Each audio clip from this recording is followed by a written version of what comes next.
আজকে আমরা পদার্থবিজ্ঞানের প্রথম অধ্যায়ের নবম দশম শ্রেণীর প্রথম অধ্যায়ের একটা অঙ্ক দেখব আপেক্ষিক ত্রুটি সংক্রান্ত।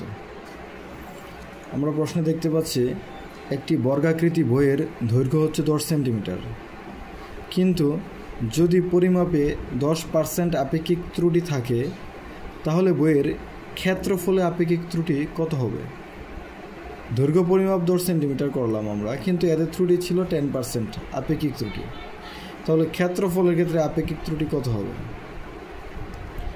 তার আগে আমরা এই ম্যাথটা সলভ করার ক্ষেত্রে আমরা কীভাবে করব? আমরা প্রথমে বের করে নিব যে দৈর্ঘ্যে ত্রুটি হওয়ার পরে এর সম্ভাব্য দৈর্ঘ্য অ্যাকচুয়ালি কতটুকু হইতে পারে। তাহলে আমরা লিখি সম্ভাব্য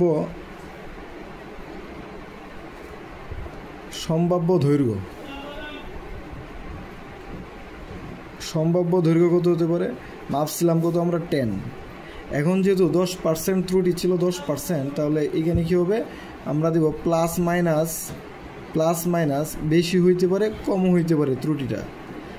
প্লাস মাইনাস 10-এর 10%, যত মাপছি আমরা, যত সেন্টিমিটার মাপি সেইটার 10%, তাহলে 10% এভাবে আমরা লিখব।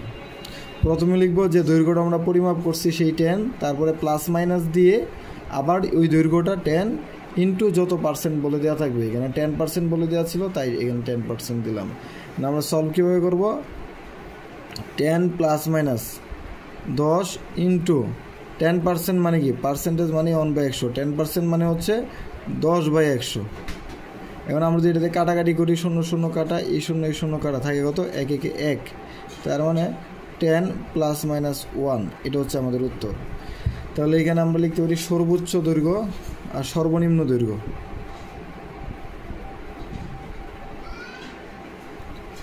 সর্বোচ্চ দৈর্ঘ্য হইতে পারে, আমরা যে পরিমাপ করছি যেখানে ত্রুটি ছিল 10%, সেটা সর্বোচ্চ দৈর্ঘ্য কত হইতে পারে? 10 প্লাস 1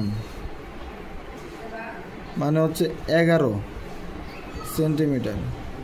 আবার সর্বনিম্ন দৈর্ঘ্য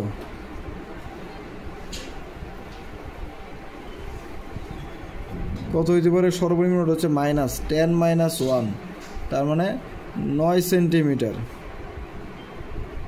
এখন আমরা কি বলছি? ক্ষেত্রফলে আপেক্ষিক ত্রুটি। প্রশ্ন ছিল যে ক্ষেত্রফলে আপেক্ষিক ত্রুটি কত হবে। আমরা দৈর্ঘ্যে ইটা বের করলাম, দৈর্ঘ্যের মধ্যে আমার সর্বোচ্চ সর্বনিম্ন দৈর্ঘ্য। এখন আমি কি বের করব? এখন বের করব ক্ষেত্রফল, পরিমাপকৃত ক্ষেত্রফল। আমরা যেটা পরিমাপ করছিলাম ক্ষেত্রফল, যেহেতু এটা কী ছিল? বইটা ছিল বর্গাকৃতি। বর্গ যদি হয় তাহলে বর্গের ক্ষেত্রফল কি? বাহুর স্কোয়ার, অথবা দৈর্ঘ্য বের করলে দৈর্ঘ্যের স্কোয়ার। যে কোনো এক সাইডের দৈর্ঘ্য তার স্কোয়ারই হচ্ছে একটি বর্গাকৃতি বই অথবা যে কোনো কিছুর ক্ষেত্রফল। তা আমরা লিখব এখানে পরিমাপকৃত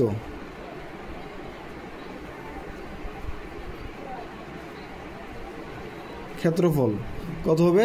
যেহেতু আমার পরিমাপকৃত দৈর্ঘ্য ছিল 10, 10 স্কোয়ার, এত সেন্টিমিটার স্কোয়ার, তো উত্তর হবে 100 সেন্টিমিটার স্কোয়ার। এটা হচ্ছে আমার পরিমাপকৃত ক্ষেত্রফল, 100 সেন্টিমিটার স্কোয়ার। কিন্তু আমি সর্বোচ্চ দৈর্ঘ্য সর্বনিম্ন দৈর্ঘ্য পাইছি, তাহলে আমি সর্বোচ্চ দৈর্ঘ্যের জন্য লিখতে পারি সর্বোচ্চ ক্ষেত্রফল। কি লিখতে পারি? সর্বোচ্চ ক্ষেত্রফল কত হবে? যেহেতু আমার সর্বোচ্চ দৈর্ঘ্য ছিল 11, সর্বোচ্চ ক্ষেত্রফল কত হবে? 11 স্কোয়ার, তার মানে 121 সেন্টিমিটার স্কোয়ার। আর সর্বনিম্ন ক্ষেত্রফল, এখন আমরা দেখব সর্বনিম্ন ক্ষেত্রফল।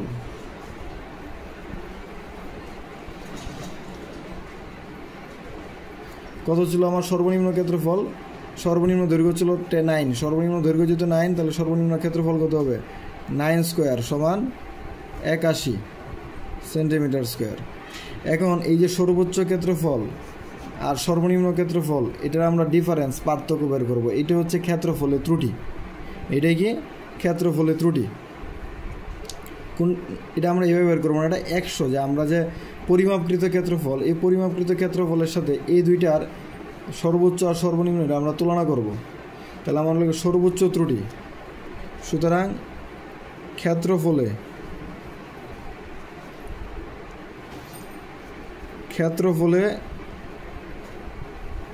সর্বোচ্চ ত্রুটি আমরা পরিমাপ করছিলাম কত? পরিমাপ করছিলাম হচ্ছে 100 সেন্টিমিটার পরিমাপকৃত ক্ষেত্রফল। তো এই 100 থেকে আবার সর্বোচ্চ ত্রুটি, যেহেতু আমরা সর্বোচ্চ ক্ষেত্রফল কত পেয়েছি 121, তাহলে আমরা এই 121 থেকে যদি 100 বিয়োগ দিই, 121 থেকে 100 বিয়োগ দিলে আমরা কত পাবো? এখানে 21 পাবো। 21, এই 21 সেন্টিমিটার স্কোয়ার, এটা হচ্ছে আমাদের সর্বোচ্চ ত্রুটি ক্ষেত্রফলে। আবার ক্ষেত্রফলের সর্বনিম্ন ত্রুটি,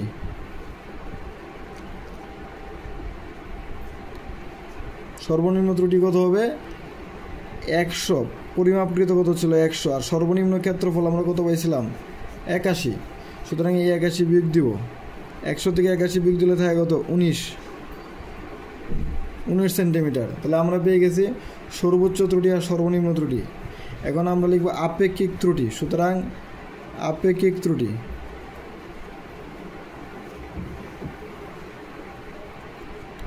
প্রশ্ন আমার কী ছিল? আপেক্ষিক ত্রুটি বের করতে হবে। এখন আপেক্ষিক ত্রুটির সূত্র কী ছিল? আপেক্ষিক ত্রুটি হচ্ছে সর্বোচ্চ ত্রুটি মাইনাস পরিমাপকৃত ক্ষেত্রফল। যে ক্ষেত্রফলের সর্বোচ্চ আর সর্বনিম্ন দুইটা ত্রুটি পাইছি আমরা, একটা হচ্ছে 21 আর একটা 19, কিন্তু ত্রুটি বের করার ক্ষেত্রে সবসময় সর্বোচ্চ মান নিয়ে কাজ করতে হয়। তাহলে এখানে সর্বোচ্চ ত্রুটি কত? 21। তাহলে আমরা এখানে লিখব, উপরে লিখব 21 আর নিচে লিখব কত? পরিমাপকৃত ক্ষেত্রফল। সেটা কত ছিল? 100 সেন্টিমিটার। পরিমাপকৃত ক্ষেত্রফল 100 সেন্টিমিটার স্কোয়ার। সো নিচে লিখব হচ্ছে 100। এই 21/100 ইন্টু ত্রুটিকে আমরা শতকরা আকারে প্রকাশ করব। শতকরা আকারে কোনো কিছুকে প্রকাশ করতে হলে কী করতে হয়? 100 দ্বারা গুণ দিতে হয়। তাহলে আমরা যদি এটাকে 100 দ্বারা গুণ দিই, এই 100 কাটা থাকে কত? 21। উত্তর হবে 21%। উত্তর কত হবে? 21%। এইটাই হচ্ছে আমার আপেক্ষিক ত্রুটি, ক্ষেত্রফলে আপেক্ষিক ত্রুটি। আপেক্ষিক ত্রুটিটা কি? সেই আপেক্ষিক ত্রুটি হচ্ছে ক্ষেত্রফলে, ক্ষেত্রফলে আপেক্ষিক ত্রুটি হচ্ছে 21%। যেখানে আমার দৈর্ঘ্য পরিমাপের ক্ষেত্রে প্রশ্নে দেওয়া ছিল যে দৈর্ঘ্য পরিমাপ করছি 10 সেন্টিমিটার, সেখানে আপেক্ষিক ত্রুটি ছিল 10%।